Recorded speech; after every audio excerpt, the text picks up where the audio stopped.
Olá, professor Pedro Alexandre, mostrando para vocês aqui um período histórico, no mínimo, desastroso para a humanidade, não é?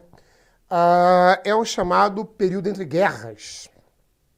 Esse período entre guerras, ele apresenta uma série de situações. Entre elas, duas situações que eu quero demonstrar para você aqui nessa aula. A Revolução Russa, a conjuntura histórica da Revolução Russa e a conjuntura histórica da crise de 1929.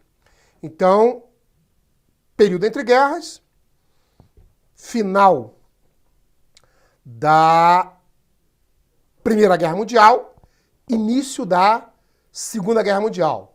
Basicamente, 1918, 1939. Então, nesse período, alguns fatos, e nesta aula, especificamente nessa aula, eu vou mostrar para vocês duas conjunturas históricas deste momento, que é a crise de 29 e a Revolução Russa. Então, temos aqui a Revolução Russa de 1917. Tá certo? A Revolução Russa, ela começa em 1917, avança, novembro de 1917, ela avança para 1918, 1919, 1920, consolida-se em 1921, com a implantação total mesmo do comunismo dentro da Rússia. Esse homem que aparece aqui nessa foto é o Lenin. Ele é o grande idealizador, juntamente com os seus lugares-tenentes, Trotsky e Stalin. O Lenin é o grande idealizador da Revolução Russa. Então, gente, o que foi essa revolução? Vamos ver as causas antigas da revolução, tá? Primeira, a tirania do cesarismo, da família Romanov, 1613 até 1917. Vamos entender isso. Havia uma família chamada família Romanov que governava a Rússia desde 1613. E essa família governou até 1917. Imagina isso. Uma família que ficou no poder durante séculos, né? Os famosos Romanovs do século XIX, quem são eles? Alexandre I, Alexandre II, Alexandre III e o filho do Alexandre III, Nicolau II. Seriam aí os quatro últimos tsares. Na Rússia, o nome em russo não é rei, não é imperador, é tsar. Daí, cesarismo. É o nome que se dá ao governo absolutista, tirânico, dessa família chamada Romanov, que governava a Rússia, que governou a Rússia até 1917. Então é uma causa da Revolução Russa. Outra causa é o despotismo da aristocracia. Despotismo quer dizer tirania da aristocracia, a arioskratin, dos ricos da Rússia. E, consequentemente, além disso, não é, dessa tirania dos aristocratas, dos ricos, que juntamente com a família Romanov governava a Rússia, a condição de semi-escravidão dos milhões e milhões de camponeses que a Rússia possuía.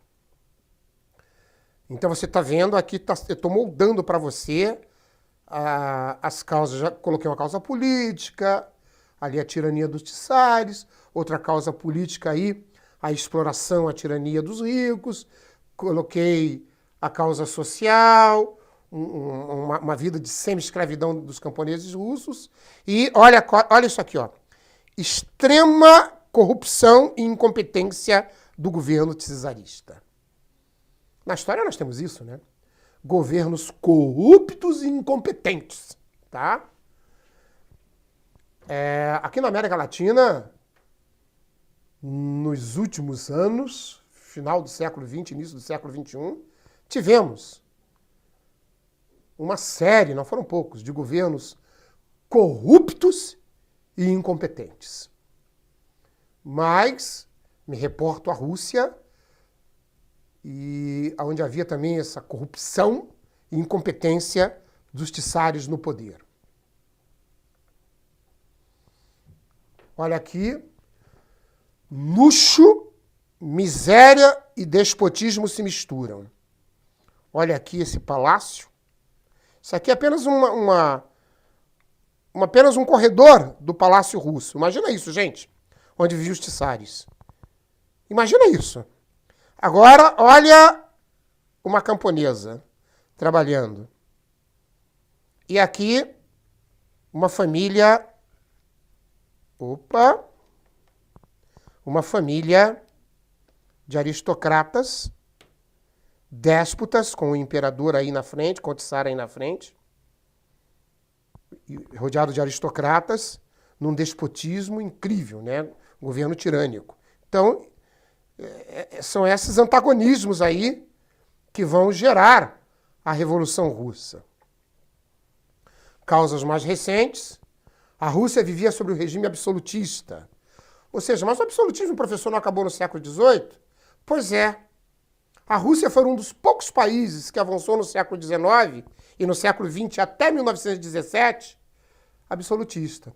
Obviamente que a Revolução Francesa varreu, e os movimentos liberais da Europa foram varrendo o absolutismo da Europa. Mas alguém escapou, né? Alguém pulou por cima do muro, continuou correndo, né? Os bandidos foram pegos, mas a Rússia conseguiu escapar pela sua posição geográfica. A Revolução Francesa não atingiu a Rússia, mas mais tarde a Rússia será atingida por uma revolução comunista, por uma revolução marxista. Não é? Então está aí, a Rússia vivia sob o regime absolutista, sua base econômica era a agricultura, e a maior parte da população concentrava-se na zona rural. Explorada, eram camponeses explorados. Havia pequena indústria urbana pertencente ao capital estrangeiro, principalmente capital inglês e francês. Tá? Indústrias inglesas e indústrias francesas. E um proletariado totalmente explorado, né? Aqueles que trabalhavam nas indústrias eram extremamente explorados. Então você vê aqui, ó, causa política, causa econômica, causa social, aqui exploração, causa social, tudo junto, né? Causa econômica, aqui exploração, causa social, um monte de causas aí, gente. Causas mais recentes, continuação, desastrosas derrotas militares. A Rússia tinha um exército fraco, incompetente, despreparado. A Rússia se meteu na Primeira Guerra Mundial, em 1914, sem ter condições, hein? Em 1905, perdeu uma guerra para o Japão. Vejam, o Japão é um país pequenininho, a Rússia é um país enorme. O exército russo não conseguiu vencer os japoneses. A Primeira Guerra estava infligindo um monte de sacrifícios à população russa, gerando inclusive inflação, escassez de alimentos, miséria, caos. Além de tudo isso, no governo havia um monge chamado Rasputin, que influenciava de uma maneira nefasta. Ele era um curandeiro, um dos filhos do Tsar Nicolau II e da Alessandra, que era a cesarina, sofria de hemofilia. É uma doença. E ela apostou as fichas, a cesarina, nesse monge da Sibéria, que era um curandeiro. E ele acabou, por sugestionismo, vindo para o palácio a pedido da cesarina e cuidando desse menino. E acabou ganhando os louros e a proteção da família imperial, o que lhe valeu influência enorme dentro da política da Rússia. E ele se tornou extremamente uma influência nefasta, porque era extremamente corrupto. Extremamente corrupto. Esse Rasputin, e isso gerou um desmando muito grande e uma balbúrdia muito grande dentro do governo russo. Além de todas essas outras causas que eu coloquei, tá, gente? Tá aí, né? O povo pede mudanças. O Tsar Nicolau II, que vai governar a Rússia entre 1894 e 1917, respondia às manifestações populares com massacres contra a população. Acreditem nisso, mas ele fazia esse tipo de coisa, né? Por exemplo, o Domingo Sangrento em São Petersburgo, em 1905, e a fracassada revolta operária em Moscou, que também foi abafada, destruída e massacrada pelos exércitos do imperador. Esse Domingo Sangrento, praticamente, é um fato histórico memorável. A população em São Petersburgo, uma cidade russa, pedia mudanças e a cavalaria do Tsar avançou contra a população, ferindo pessoas, matando pessoas, crianças, mulheres. E algo horroroso, o próprio Lenin, na época, contra todo esse governo, claro, fez a seguinte afirmação. É aqui que começa a revolução, né? É lá no famoso Domingo Sangrento. Continua o povo pedindo mudanças. Houve, em 1905, também a revolta do Couraçado. O Couraçado é um navio de guerra chamado Potemkin, em junho de 1905. Insatisfeitos com o tratamento que recebiam, os marinheiros fizeram uma revolução interna nesse navio, um motim nesse navio, e tomaram esse navio, o que demonstrava a insatisfação até de membros da Marinha Russa contra o governo do Tsar Nicolau II. Uma coisa que muito vai ajudar na Revolução é a formação dos sovietes, conselho de operários, soldados e camponeses, que se espalharam em toda a Rússia. Esse conselho de operários, soldados e camponeses chama-se sovietes. Sovietes, em russo, você pode traduzir assim, conselho do povo. Quem é que participava desses conselhos? Operários, soldados e camponeses, quer dizer, aqueles mais explorados. E esses conselhos se espalharam aos milhares em toda a Rússia. Serão eles que vão ajudar o Lenin a tomar o poder. O Tsar tomou a seguinte decisão. Olha, eu vou criar aqui uma assembleia chamada Duma, e que nessa assembleia existam representantes de todos os grupos sociais da Rússia, da aristocracia, do povo, dos camponeses, para a gente ver o que nós podemos fazer futuramente pela Rússia, porque as manifestações eram imensas, imensas, imensas contra o governo russo por tudo isso que nós apresentamos aí. Só que essa Duma era controlada pelo próprio imperador. Então, na verdade, ele criou isso aí só para acalmar a Rússia, mas na verdade essa Duma não funcionava, nem era consultada. Era só para inglês ver, como a gente diz, né, na gíria, entre aspas. Absolutamente sem nenhuma influência, porque na verdade quem continuou mandando foi o Tsar Nicolau II. Muito bem. Aqui uma foto verdadeira, duas fotos na verdade, do Domingo Sangrento, quando lá atrás a cavalaria do Tsar Nicolau II avançando aqui sobre a população, gente. Olha que coisa triste. Olha uma foto do Domingo Sangrento. O pessoal recebendo tiros, caindo na neve. Horroroso mesmo isso aí, né? Tá aí uma foto histórica, né? Duas fotos históricas sobre o Domingo Sangrento, 9 de janeiro de 1905. Bom, partidos políticos na Rússia se formam, né? E se formou um partido na Rússia, antes de falar dos mencheviques e dos bolcheviques, gostaria de dizer a vocês que havia um partido na Rússia chamado Partido Socialista dos Operários Russos. Se formou um partido e esse partido acabou se dividindo ao meio, porque haviam duas ideias contrárias. E esses dois partidos que virou o Partido Socialista Russo, ele se partiu ao meio e um grupo ficou sendo chamado de minoria, os mencheviques, e a maioria, os bolcheviques. Então nós vamos ver quais são as ideias dos mencheviques e as ideias dos bolcheviques. Então vamos lá. Os mencheviques. Os mencheviques, partido dos moderados, minoria, mencheviques, minoria, desejavam introduzir o socialismo de forma lenta e gradual, liderado por Kerensky. Por que eram moderados? Porque não eram violentos, não eram agressivos. Queria-se implantação lenta do socialismo, mas de uma maneira moderada, sem derramamento de sangue. Eram liderados, então, aqui pelo Kerensky, ok? Tá aí o Kerensky.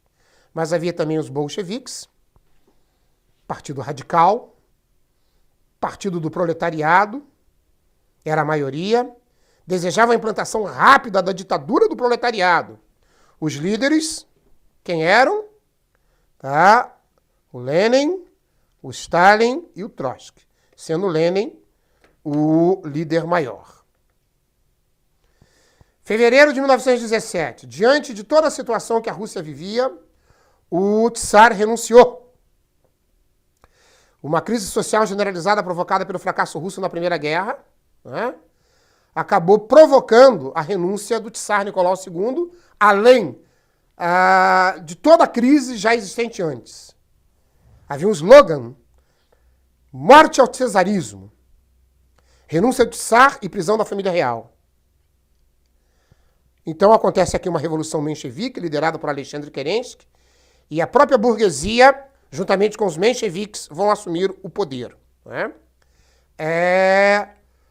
Todo mundo é convidado dos outros grupos a participar desse governo provisório. O Lenin não aceita. O Lenin não aceita e diz: só retirem a Rússia da guerra. E ele cria a famosa tese de Abril. Paz para a Rússia, ou seja, retirem a Rússia da guerra. Vamos fazer a reforma agrária, terra para os camponeses. E vamos colocar pão na mesa de quem tem fome. Essa era a famosa tese de Abril de Lenin.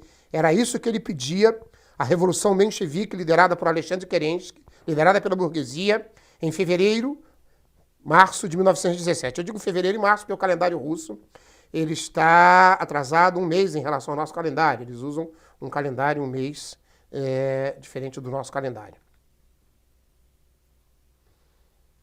Bom, os mencheviques mantêm a Rússia na guerra e desagrada os sovietes, os milhares de camponeses, operários e soldados que eram comitês espalhados em toda a Rússia. Consequentemente, Lenin se aproveitou disso, convoca os sovietes para derrubar esse governo provisório e fazer uma nova revolução. E isso acontece em outubro, novembro de 1917. Revolução bolchevique com a ajuda dos sovietes. Foi nesse inteirinho aí que a assinatura daquele tratado, chamado Brest-Litovsk, onde a Rússia se retira da guerra, entregando para a Alemanha alguns territórios seus. A família real é assassinada pelos os novos líderes da revolta. E aí acontece uma guerra na Rússia, né? Uma guerra civil entre monarquistas, os chamados russos brancos, aqueles que apoiavam o Tsar Nicolau II, contra o Exército Vermelho, liderado por Trotsky. Essa guerra vai durar de 1918 a 1921, com a vitória do Trotsky, do Lenin e do Stalin. Tá? E aí o que acontece? É introduzido na Rússia, após consolidado, então, a vitória, é introduzido o unipartidarismo, só o Partido Bolchevique, só o Partido Comunista, né? É introduzido, então, esse partido, e todos os outros são abolidos, e a Rússia seguirá a sua revolução com a implantação da ditadura do proletariado, com a ditadura do comunismo. Ok? Está aí a família real, ela foi assassinada. Então a Tsarina, o Tsar, seus 5 filhos. Esse era o menino, chamava-se Alexandre, que tinha hemofilia. Governo de Lenin. Então você tem aí, confiscou terras do clero e da nobreza, instituindo a reforma agrária, terra para os russos, né? Fez a estatização geral das empresas. Todas as empresas que estavam na Rússia passaram a pertencer ao povo da Rússia. Criação do sistema de autogestão operária nas fábricas e usinas. As usinas e as fábricas seriam lideradas por operários. Criação de uma polícia política, claro, né? Isso é normal em toda ditadura, para eliminar os inimigos. Lenin, está aí o Lenin, já mostramos essa foto para vocês, não é? Política econômica do Lenin, nova política econômica. Então, como é que seria necessário? Ele falou assim, bom, vamos adotar algumas medidas capitalistas para salvar o socialismo, né? Nós temos que adotar uma ou outra pequena fábrica, um outro pequeno comércio, a gente deixa na mão aí dos particulares, depois a gente toma de novo. Ele dizia assim, vamos dar um passo atrás para dar 2 à frente. Apesar de não ter diminuído com intensidade as desigualdades sociais, a NEP foi considerada satisfatória, ok? Que foi a política econômica implantada pelo Lenin. Consolidação da Revolução, 1921, fim da guerra, 1922. Os estados não russos foram integrados à República Socialista Russa, o que deu origem à União das Repúblicas Socialistas Soviéticas. Ou seja, comunistas dos soviéticos, quer dizer, do povo, né? O Lenin morre em 24 e a disputa pelo poder fica entre Stalin e Trotsky. Stalin vence, inclusive ele manda matar o Trotsky, assumindo o governo na Rússia, a partir de 1924. Então, Lenin faz a maior intervenção do Estado, estatizando absolutamente tudo, violenta perseguição aos opositores, ele matou mais de 6 milhões de pessoas, e criou os chamados, na economia, planos quinquenais, que priorizavam desenvolvimento de indústria de base, indústria de aço, indústria de... Enfim, a indústria de base, né? Aço, por exemplo, indústria de petróleo. Criação das... Quando eu digo indústria de petróleo, refino, viu, gente?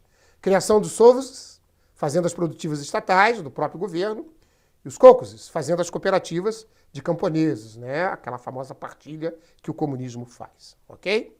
Tá certo? E aí, claro, durante esse período entre guerras, também tem a crise de 29. Os Estados Unidos, após a Primeira Guerra Mundial, vai viver o famoso American Way of Life.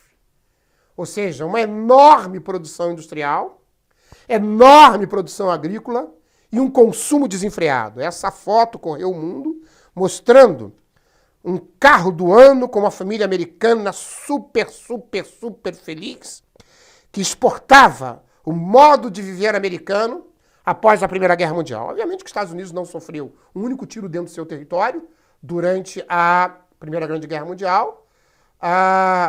Passou a produzir 50% de tudo que o mundo produzia, pois a Europa estava destruída, e criou uma satisfação no povo americano de que eles eram realmente o povo mais feliz do mundo, exportando essa ideia, não é? O famoso American Way of Life, né? Bacana, né, gente? Estimulava-se o consumo. Olha as propagandas da época, gente. A propaganda da Coca-Cola, televisão, o homem com seu carro, os eletrodomésticos da dona de casa americana. Olha só quantas coisas na época os americanos davam a ideia de consumir e que eles produziam tudo isso. A Grande Depressão. Bom, a Europa lentamente ela vai se recuperando, não é? E ela era uma grande consumidora de produtos americanos, correto? Mas ela lentamente vai se recuperando. Enquanto isso, os Estados Unidos vai mantendo a sua superprodução de produtos. Só que essa superprodução vai fazer com que eles estoquem e vendam uma parte. Estoquem e vendem uma parte. Os estoques eram bem maiores do que vendiam. Então o que vai começar a acontecer? Os Estados Unidos vai entrar numa super, hiper, mega produção desenfreada e a Europa voltando a produzir. E a Europa voltando a produzir. Olha o que vai acontecer. As empresas começaram a maquiar os seus balancetes para mostrar que estavam bem. O consumo, já que havia oferta demais de produtos no mercado, vai diminuindo, né? Claro, eles estavam produzindo 1 milhão de ventiladores. No mês vendiam 100 mil, estocavam 900 mil. No outro mês produziam mais 1 milhão de ventiladores, vendiam 50 mil, estocavam 950 mil. Veja que loucura isso, gente. Veja que loucura essa super mega produção. E maquiando os balancetes, né? E maquiando os balancetes. Bom, o que começa a acontecer com as empresas? Queda do valor das ações nas empresas, nas fábricas. Algumas delas, inclusive, já não conseguiam vender mais. E começou a ver o quê? Bom, temos que fazer aí uma limpa, né? Começa a mandar a gente embora. A empresa, quando quer enxugar a máquina, começa a mandar a gente embora. E vai começando a juntar nos Estados Unidos uma massa de desempregados. Consequentemente, as empresas vão diminuindo sua produção, o valor das ações vão cair na Bolsa de Valores, hein? E aí? 24 de outubro de 1929. Quinta-feira. Essa quinta-feira ficou conhecida na história com o nome de Quinta-feira Negra. Quebra da Bolsa de Valores de Nova York, coração do mundo financeiro, seguida pela Terça-feira Negra, né? Onde ocorreram diversos suicídios. O mundo conhecia a Grande Depressão. Isso aqui é uma foto da época. Pessoas que perderam tudo, né? Faliram fábricas, faliram bancos. Imagina a queda, a falência da maior bolsa de valores do mundo. Coração do mundo financeiro. No dia 24 de outubro de 29, os investidores assustados colocaram à venda 16 milhões de ações. Essas não encontraram compradores e o seu valor foi baixando drasticamente até que houve a famosa crash da bolsa, né? Aqui um jornal da época. 24 de outubro de 1929, né? Está aqui a fila de desempregados, milhões de desempregados. Uma crise gera milhões de desempregados, né, gente? Fábricas falindo, bancos falindo, gente se suicidando. Coisa horrorosa. Efeito dominó ou cascata. A Europa. Falência de bancos e fábricas. Muitas fábricas americanas e bancos americanos que tinham filiais na Europa retiraram o dinheiro desses bancos e pararam suas fábricas. O que a Europa foi para a falência de novo. A América Latina, que era exportadora de produtos agrícolas, as safras são destruídas, pois não há compradores. Todo mundo cancelou as compras. Aqui no Brasil, a queima do café. Isso aqui é uma foto mesmo da queima do café. O Getúlio Vargas, né? Já que assume o governo, em 1930, ele manda queimar todo o estoque do café. O Brasil tinha milhões e milhões de estoque de café. Todos os compradores do mundo cancelaram a compra. Porque o mundo estava em crise. Aí, pô, os países produtores de matérias-primas, como o Brasil, entraram pelo cano, né? Tivemos que queimar o café para o produto subir no mercado. New Deal. O que foi esse New Deal? Assume os Estados Unidos, em 1933, o presidente Franklin Delano Roosevelt. Então ele vai criar um plano, juntamente com a sua equipe, um plano econômico, baseado nos estudos do economista John Keynes, o chamado keynesianismo. O keynesianismo propõe, quando o Estado está em crise econômica, a intervenção leve na economia, que o Estado interfira na economia. E aí o governo cria algumas bases para recuperar a economia norte-americana através do controle do governo sobre a produção industrial e o preço dos produtos. Isso aí é interferência na economia. Subsídio aos produtos agrícolas para recuperar a agricultura norte-americana. Subsídio quer dizer o governo vai comprar parte da produção, tá? Para ajudar a produção agora a se equilibrar. Incentiva a construção de obras públicas, gerando milhares de empregos. Foi isso que os Estados Unidos fez. Vamos construir obras públicas, todo mundo está desempregado, venha trabalhar para o governo. Foi uma ideia, deu certo, hein? Gerar milhões de empregos para estimular o consumo e a circulação de moeda nos Estados Unidos. E criação do seguro-desemprego. O New Deal, através aqui do Roosevelt, do Franklin Delano Roosevelt, deu certo. Os Estados Unidos foi lentamente saindo da crise, saindo da crise. A Segunda Guerra Mundial, de 39 a 45, vai estimular mais ainda a economia norte-americana a produzir. E os Estados Unidos foi em vento em popa, tá? Superando todo esse momento, toda essa crise que ele passou. E isso, claro, foi equilibrando, consequentemente, as bolsas de valores dos Estados Unidos, principalmente a Bolsa de Nova York. No mundo inteiro foi havendo equilíbrio, mas demorou tempo, tá? E esse plano econômico aí chamado New Deal, tá bom? Então tá aí, gente, apresentei para vocês, dentro do espaço entre guerras, Primeira Guerra e Segunda Guerra, dois fatos, dois acontecimentos bastante importantes desse período, ok? Um abraço, um beijo no seu coração, até uma próxima oportunidade.